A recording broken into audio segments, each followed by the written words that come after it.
Wagner के सिद्धांत को पढ़ा। अब हम देखते हैं कि वैगनर का जो सिद्धांत था उसके द्वारा किस किस चीज की व्याख्या की जा सकती है। तो वैगनर के सिद्धांत ने मुख्यतः अगर देखा जाए तो महाद्वीपों की वर्तमान स्थिति की उन्होंने व्याख्या की थी। कैसे की थी? उन्होंने बताया था कि दो प्रमुख जो बल थे, जिसे उन्होंने कहा प्लवनशीलता का बल और ज्वारीय, चंद्रमा व सूर्य का ज्वारीय बल। तो इन बलों के कारण मुख्यतः महाद्वीप टूटकर दो दिशाओं में विस्थापित हो गए। कुछ महाद्वीप तो भूमध्य रेखा की ओर विस्थापित हुए और कुछ महाद्वीप जो है उनका विस्थापन पश्चिम की ओर हुआ, जिसके कारण महाद्वीप वर्तमान स्थिति में आ गए। दूसरा, समुद्र द्वीपीय चापों का निर्माण उन्होंने इसके द्वारा समझा दिया। कुछ पर्वतों का निर्माण उन्होंने समझाया कि जब महाद्वीपों का पश्चिम की ओर विस्थापन हुआ तो उत्तरी अमेरिका व दक्षिणी अमेरिका में रॉकीज व एंडीज पर्वतमाला का निर्माण हुआ।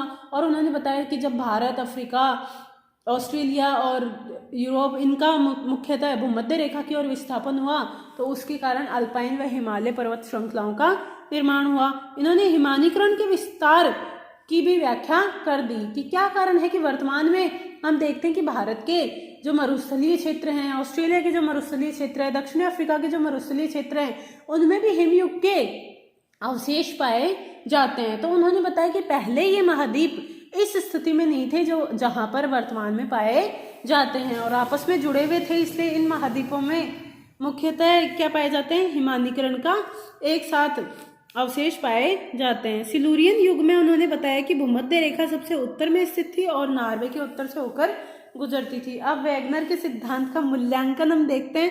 तो मूल्यांकन में उन्होंने बताया कि महाद्वीपों के प्रवाह के लिए सूर्य व चंद्रमा का जो बल है वो पर्याप्त नहीं है। यानी माना जाता है कि वैगनर ने जो बल बताए थे, प्लवनशीलता का बल और ज्वारीय बल, ये इतने प्रभावी नहीं है जिनके कारण क्या हो सके? महाद्वीपों का विस्थापन हो सके।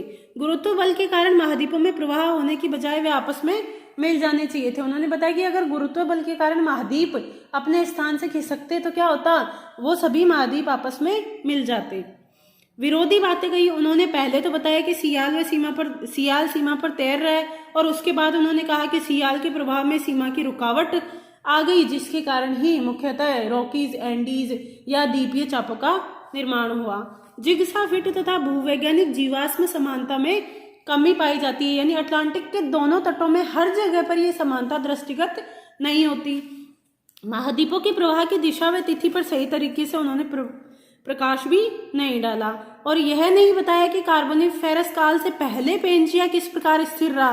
यानी कार्बोनिफेरस काल में ही पेंजिया क्यों टूटा? पहले वो आपस में महाद्वीप जुड़े हुए क्यों थे?